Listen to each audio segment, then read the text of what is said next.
Hey guys, welcome to devops school. In this video tutorial, we are going to learn about Python. Python is a general purpose, interpreted, interactive, object-oriented and high-level programming and scripting language. After going through this tutorial, I promise you that the concept and understanding of the Python will be absolutely clear to you. This series is divided into multiple parts. Therefore, subscribe to the channel and follow the playlist. But before that, let me ask you a few things. Are you dreaming of a career with higher pay and more responsibilities? Or are you ready to take your skills to the next level this year? Then start investing in DevOps School certification level courses which will help you to emerge skills for a wide range of entry-level roles and as well as higher potential future positions. But with thousands of courses online and in classroom worldwide, finding the right one for your career goals can be difficult. You can consider our courses like Agile Developer, Agile QA, DevOps Certified Professionals, Site Reliability Engineering, DevSecOps, and Masters in DevOps Engineering, where you will have access to well-structured, easy-to-follow course content that has been developed and will be delivered by industry professionals. You can join on our training programs globally through online platforms, and if you are looking for classroom workshops, then we have regular sessions available in Bangalore, Hyderabad, Chennai, Delhi NCR, Mumbai and in Pune. Simply compare our many courses, find the one that suits your style and schedule best and start today. Here, first step is virtual. So setting up the virtual environment. It's created. You can give a name to your virtual environment also. Here I have just given VENV. It may take a little time to set up. The benefit of virtual environment is that on the same system, you can install Django for different versions. So version control also can be taken care of here. Version management. Now, once this is done, we will activate the virtual environment.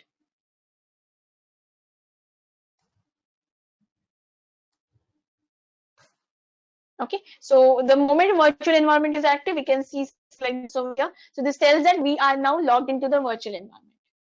Now we have to install the requirements over here. So pip install, and now the command is slightly going to change. It's going to be r install r requirements dot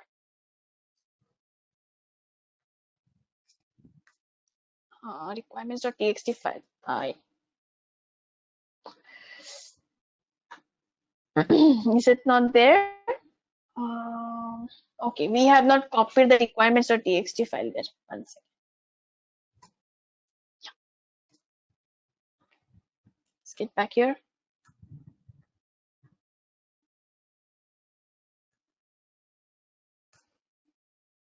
Yes.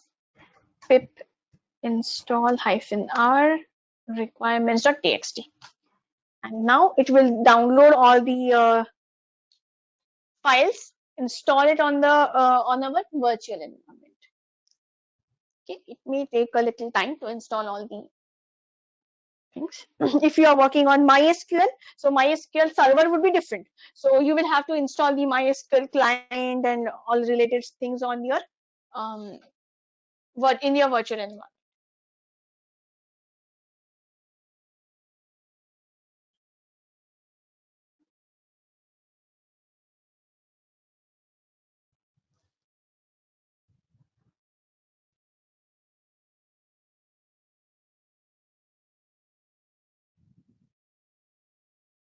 Okay, it's done.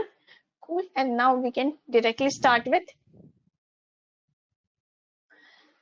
run server. So Python manage.py run server.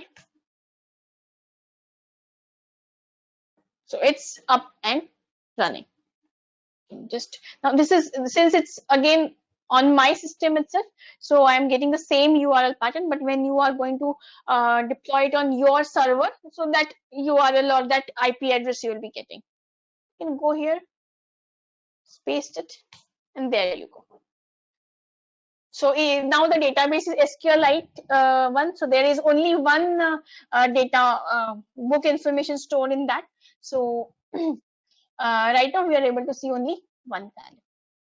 So it clearly tells us that the project is taking the data from SQLite 3. So in this way you can deploy it. I hope this is clear. The Django development part, I can understand. It might have gone a complete bouncer because the whole thing which I taught you in like 20 minutes. It's itself is a 30 to 35-hour course. So that's okay, even if it's a bouncer. But understanding the big picture is important.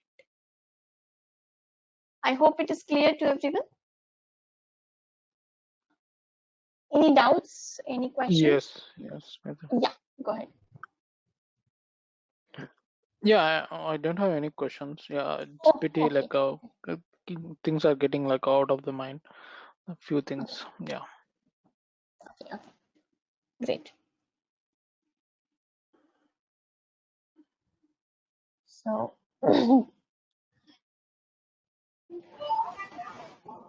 Yeah, could you share this like video on documentation?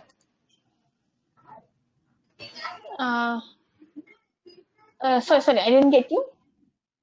Yeah, the recording and documentation, like all the notes and the documentation, everything. Would you be able to share them? Yeah, I'll share. I'll share.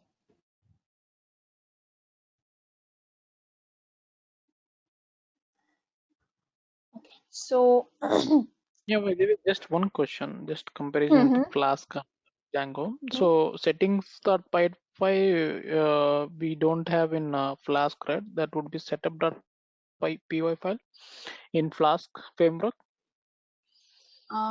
Can be. I really have no idea about Flask. Okay. Can be. Okay. So for example, there will be multiple application in the real time. So Hmm? main.py file it can't be run, right? There could be some services to be created so that based on that it can start respect to application, right? In real Correct. time. Correct. So, So here we have created only one app. You will be having multiple apps. So all that okay. is taken care by manage.py. So manage.py runs basically your application. Yeah. For example, I need to run 3-4 applications. So the Mhm. same manage that py file will be taking care, or like do we need to create the virtual environments for respect applications? No, see, if it is under same project, so right now we created one project, right? And inside one project we created one app. The app was book details, if you remember, right? Right. So Right. this was That's the right. book detail. So just like book details, you can create multiple apps in the same project.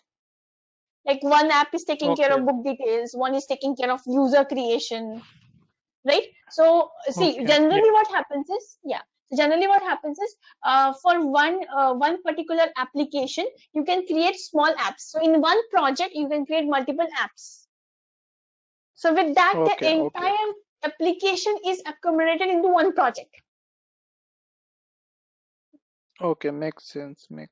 Yeah. If we are having multiple projects, so it could be Yes. based on the virtual environment, right? Yes. So in that case, we will have to either do something like convert that entire project into a module. Like there are something, I'm not so experienced on that, but what knowledge I have as per whatever I read, as per that, you can actually build it together into a executable or a module kind of thing, and then import it into one project. Such type of things you can play around with. Okay, makes sense.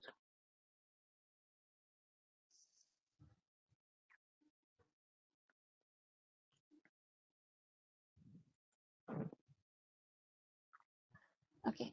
Any other queries?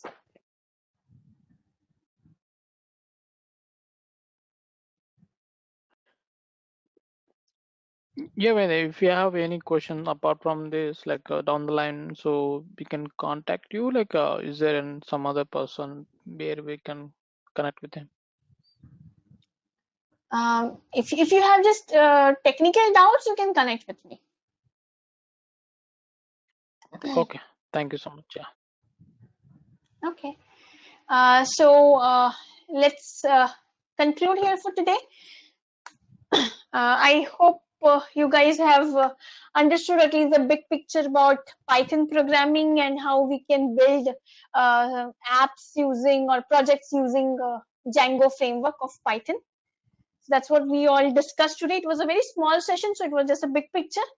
But if you go in details of each of the course, you can get a good insight on Python programming as well as web application development. So I hope you guys enjoyed the session, and I'm very sorry for the technical breakdowns. But apart from that, I hope you enjoyed learning Python. Yeah, Vedani. Yes, Vaidevi. It was a great session. Yeah.